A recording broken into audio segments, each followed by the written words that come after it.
আচ্ছা, তাহলে আমরা এখন শিখব বাংলা 50টি বর্ণ বইতে যেভাবে সাজানো আছে এভাবে বাচ্চাদেরকে কিভাবে শিক্ষা দিব বা কিভাবে পড়াবো। সেক্ষেত্রে প্রথমে বাচ্চাদেরকে স্বরবর্ণ 11টি শিক্ষা দিব বইতে যেভাবে সাজানো আছে। তো বইতে যেভাবে স্বরবর্ণ 11টি সাজানো আছে এভাবে ব্ল্যাকবোর্ডে সুন্দর করে সাজিয়ে লিখব। কিভাবে সাজানো আছে? প্রথম লাইনে 4টা, দ্বিতীয় লাইনে 3টা, তৃতীয় লাইনে 4টা, মোট 11টা সাজানো আছে। এভাবে সুন্দর করে সাজিয়ে লিখবেন। লেখা ওস্তাদ কয়েকবার হাত দিয়ে ধইরা পড়াই দিবেন। স্বরবর্ণ 11টি, স্বর অ, স্বর আ, হ্রস্ব ই শেষ পর্যন্ত পড়াই দিবেন। এরপর বলবেন একজন আসেন পড়ান, আরেকজন আসেন পড়ান, আরেকজন পড়ান, পড়াইয়া মুখস্থ করাই দিবেন। তারপরে বলবেন আপনাদের সিলেটে সুন্দর করে সাজিয়ে লেখেন। বাচ্চারা লিখবে। লেখার পর ওস্তাদ বলবেন সিলেট দেখান, ঘুরান নিচের দিকে, বলেন কি লেখছেন। বাচ্চারা বলবে স্বরবর্ণ 11টি, স্বর অ, স্বর আ, হ্রস্ব ই, দীর্ঘ ই, সিলেট মুছেন, মুছে দেখান, আবার লিখেন। এক সিলেটে সুন্দর করে 11টা ব্যঞ্জন স্বরবর্ণ সাজিয়ে লেখার আগ পর্যন্ত বাচ্চাদেরকে লেখাইবেন, অথবা 10 বার লেখাইবেন, বা সুন্দর হওয়ার আগ পর্যন্ত লেখাইবেন। আচ্ছা, চলেন আমরা এখন শিখবো কিভাবে বাচ্চাদেরকে শিক্ষা দিবেন। আপনারা সকলে বোর্ডে আমার হাতের দিকে দেখতে থাকেন।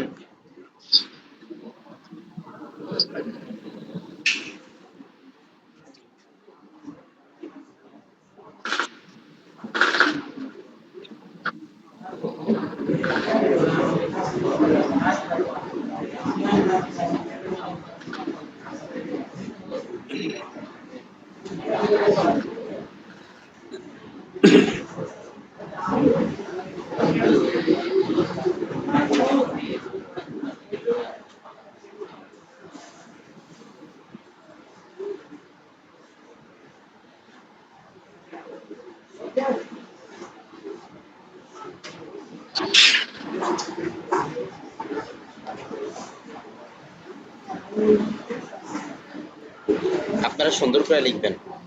আমরা যেহেতু শুধু পড়া শিখতেছি এজন্য আমি সুন্দর করে লিখতেছি না। আমাদের হাতের লেখা শেষে শিখাই, শেষে শেখানো হয়, এজন্য সুন্দর করে লিখতেছি না। কিন্তু বাচ্চাদের লেখাপড়া একসঙ্গে, এজন্য বাচ্চাদেরকে এই ব্ল্যাকবোর্ডে লেখার সময় সুন্দর করে লিখবেন, কারণ আপনারটা দেখে বাচ্চারা লিখবে। আচ্ছা, তাহলে বইতে এভাবে সাজানো আছে, এভাবে সুন্দর করে সাজিয়ে লিখবেন।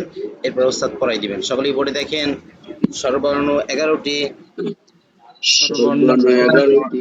আর একটু সুন্দরের জন্য এখানে লিখতে পারেন, এখানে একটা ঘর আট কইরা এখানে লিখবেন স্বরবর্ণ 11টি, তাহলে দেখতে আর একটু সুন্দর লাগবে। স্বর অ, স্বর অ, স্বর আ, স্বর আ, হ্রস্ব ই, দীর্ঘ ই, হ্রস্ব উ, দীর্ঘ উ, রি, রি, এ, এ, ওই, ও, ও, ঔ। ও, স্বরবর্ণ 11টি। এভাবে উস্তাদ কয়েকবার হাত দিয়ে ধইরা পড়াই দিবেন। তারপর উস্তাদ বলবেন আপনাদের সিলেটে সুন্দর করে সাজিয়ে লেখেন। বাচ্চারা বাচ্চাদের সিলেটে এভাবে সুন্দর করে সাজিয়ে লিখবেন। উস্তাদ বলবেন সিলেট দেখান, সিলেট ঘুরান নিচের দিকে, বলেন কি লেখছেন। বাচ্চারা বলবে স্বরবর্ণ 11টি, স্বর হ্রস্ব দীর্ঘ ই।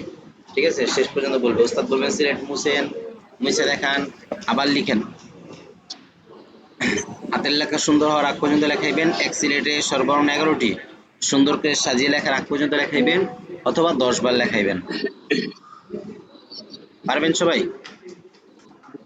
ইনশাআল্লাহ। আচ্ছা, এরপরে হচ্ছে ব্যঞ্জন বর্ণ 39টি।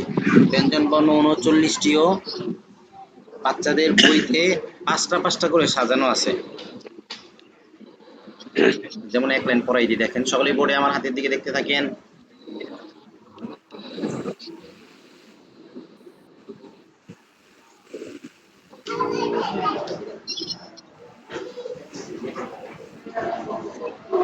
ঠিক আছে, বইতে 5টা করে সাজানো আছে, এভাবে 5টা করে ব্ল্যাকবোর্ডে এক লাইনে সুন্দর করে সাজিয়ে লিখবেন।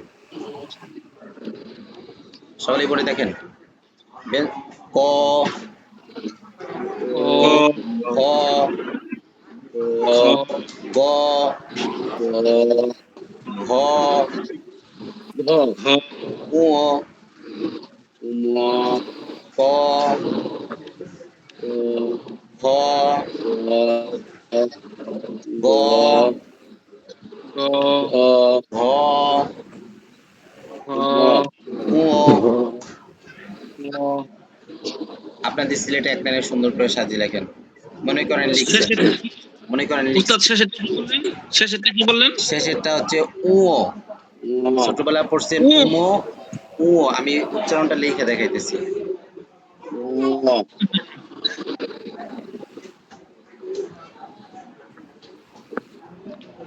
আসসালামু আলাইকুম।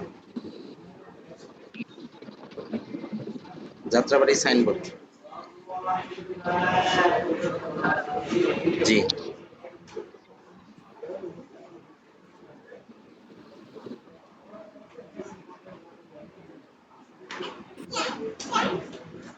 ঠিক আছে, ঠিক আছে উ। ঙ। ঞ। আচ্ছা। ঞ। ঞ।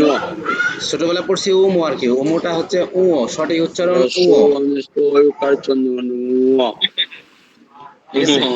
আচ্ছা, আপনাদের সিলেটে এক লাইনে সুন্দর করে সাজিয়ে লেখেন। সিলেট দেখান, ঘুরান নিচের দিকে, বলেন কি লিখছেন।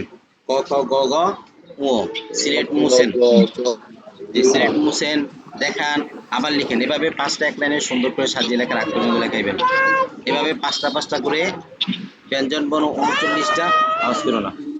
এভাবে পাঁচটা পাঁচটা করে ব্যঞ্জন বর্ণ 39টা শেষ করবেন। শেষ করার পরে ব্যঞ্জন বর্ণ 39টা ব্ল্যাকবোর্ডে সুন্দর করে সাজিয়ে লিখবেন।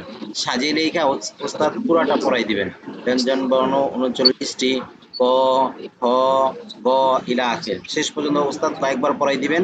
তারপরে বলবেন কে পারবেন পড়ান, আরেকজন পড়ান, আরেকজন পড়ান, আরেকজন পড়ান, ছাত্রদেরকে দিয়ে পড়ায় মুখস্থ করে দিবেন। এরপরে ছাত্রদেরকে বলবেন আপনাদের সিলেট লম্বা করে ব্যঞ্জন বর্ণ 39টি ছোট ছোট করে সাজিয়ে লেখেন। হয়তো প্রথমে কেউ পারবে না, দ্বিতীয়বার লিখবে, তৃতীয়বার লিখবে, 3-4 বার লেখার পরে সবাই পারবে ব্যঞ্জন বর্ণ 39টা। এক্ষেত্রে ওস্তাদ যেটা করবেন, ওস্তাদ একটা সিলেট নেবেন, ওই সিলেটের মধ্যে ওস্তাদ সর্বপ্রথম ছোট ছোট করে তারাই তারাইয়া ছোট ছোট করে বাচ্চাদেরকে দেখাই দেখাই লিখবেন ব্যঞ্জন বর্ণ 39টা। বাচ্চারা যেন দেখতে পায়। এভাবে দাঁড়িয়ে ওস্তাদ ব্যঞ্জন বর্ণ 39টা লিখবেন। লেখা শেষ হলে ওস্তাদ বলবেন আমি যেভাবে ছোট ছোট করে লিখছি এভাবে ছোট ছোট করে আপনারা সিলেটের মধ্যে লিখেন। তাহলে বাচ্চারা লিখতে পারবে। সিলেটের সিলেটের দুই পিঠে নাকি এক পিঠে? জি, সিলেটের দুই পিঠে না 39টা অক্ষর লিখবে নাকি এক পিঠেই? এক পিঠে লিখবে। আর এক যদি পিঠে কি? হ্যাঁ, এক পিঠে পারবে।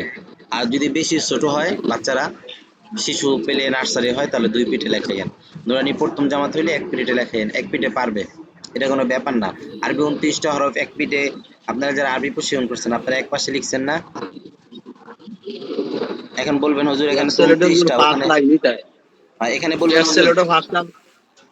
পাঁচটা লাইনই তাই হ্যাঁ, এখানে তো এখানে তো বলবেন হুজুর এখানে তো আরবি হরফ 29টা, আর ওখানে তো 39টা, 10টা বেশি। 10টা বেশি হইলেও এখানে প্রত্যেকটা লাইনে 5টা করে আছে। আর আরবি হরফের দিক থেকে প্রত্যেকটা লাইনে 5টা নাই। প্রথম ভাগে 4টা, দ্বিতীয় ভাগে 5টা, তৃতীয় ভাগে 3টা, পরের ভাগে 5টা, 5 নাম্বার ভাগে 4টা, 3টা, ঠিক আছে, 2টা, 3টা, এরকম আর কি। তো 5টা 5টা করে তো, যার কারণে এক সিলেটে লিখতে পারবে, ব্যঞ্জন বর্ণ 39টি লিখতে পারবে, কোনো সমস্যা হবে না। সবাই বুঝছেন? বইতে যেভাবে স্বরবর্ণ ব্যঞ্জন বর্ণ সাজানো আছে সেভাবে কিভাবে পড়াইবেন বাচ্চাদেরকে? জি।